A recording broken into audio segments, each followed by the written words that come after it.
Hey, I dropped out of school. You might have already known that because most of my viewers are from my school, they're my friends. Wait. I don't have 65 friends. I don't even have 2. So in memory of me going to school, I'm gonna tell some school stories. And some homeschooling stories, because I was homeschooled up through 5th grade. Then I went to school for 6th and 7th, and this is getting boring. Let's just go to the video.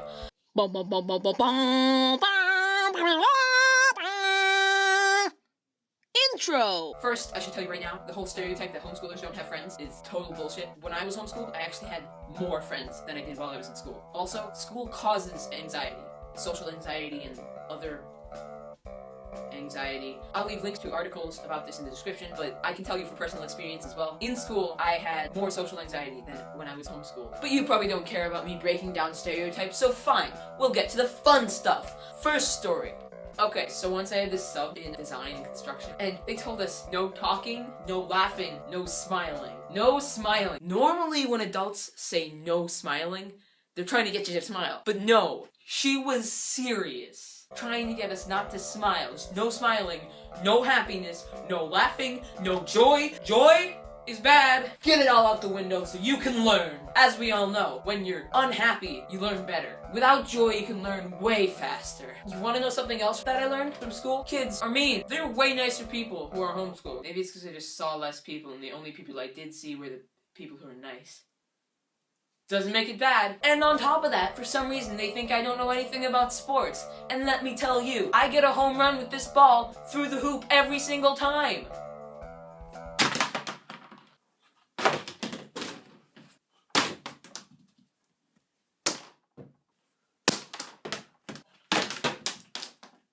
Yeah!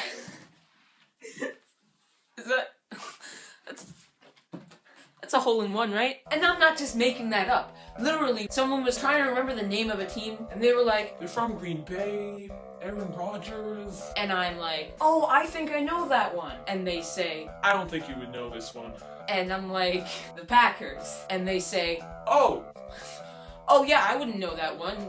A very successful team that a lot of people know. This isn't even a person who knows me." Or this other time, it was Monday, I was talking with my friends about the Patriots game that had happened that last weekend, and they came up behind me, same person, and said, "What would you know?" And I'm like, "Dude, you literally don't know me. I've spoken to you like twice ever. Why do you think I wouldn't know that? You're just making this up off of assumptions. I don't even know what you're assuming about me." But then that kid moved to Texas right before the hurricane, so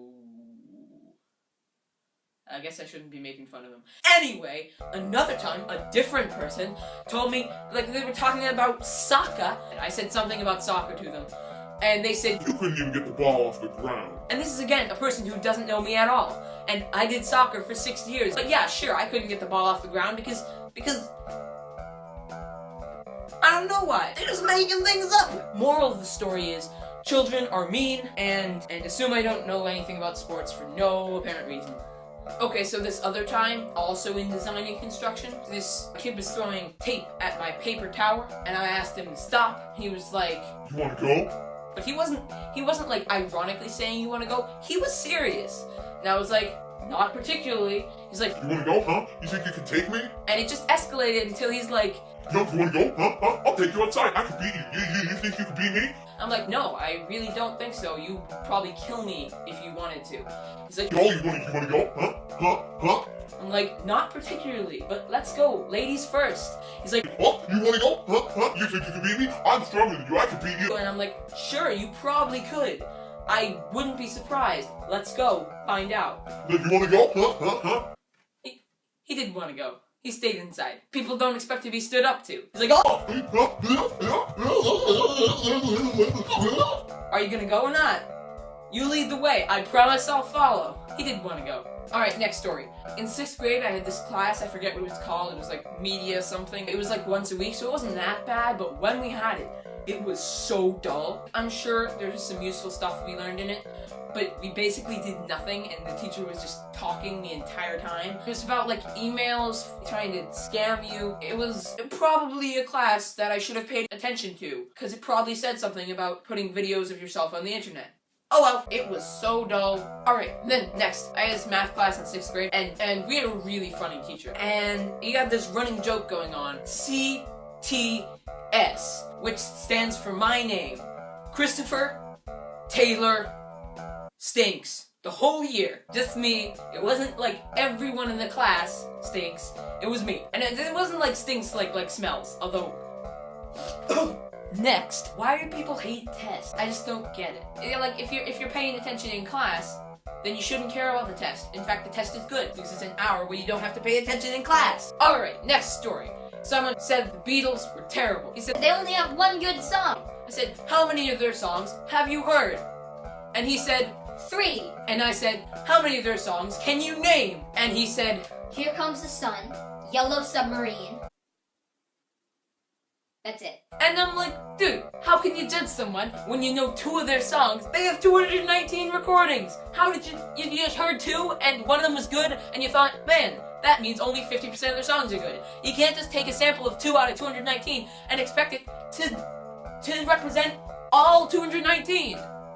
And even if it did, there'd still be 110 good songs that you hadn't listened to. So, this is just no logic here, okay? Alright, that was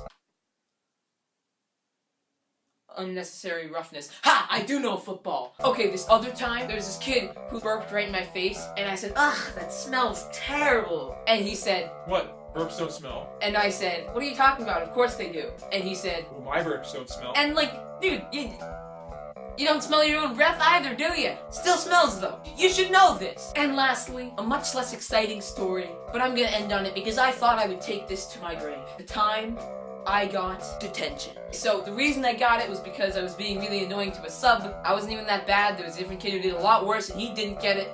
I disobeyed a sub, not in a way that I wouldn't disobey a normal teacher. I wasn't particularly going against the sub, just against teachers in general. People do annoy subs more than they annoy teachers. But not me, okay? I go exactly equally. I'm very annoying to both subs and real teachers. Excuse me, subs are real teachers? Whatever. So anyway, they gave me detention. Guess what they did? They put me in a quiet room with my lunch and a book. It was terrible. All I did was eat like I would at normal lunch. And I read a book. It was horrible. It was very painful. It was a totally legit punishment. Instead of sitting in a big room full of a lot of people who were really loud, I sat in a quiet room without any people who were really loud. It was horrible. Terrible punishment. This couldn't have gotten worse. What could they have done? Like, let me out halfway through lunch or something? Yeah, they did that. At the end of lunch, he was just like, yeah, you can go now. There were 10 minutes left in the lunch block.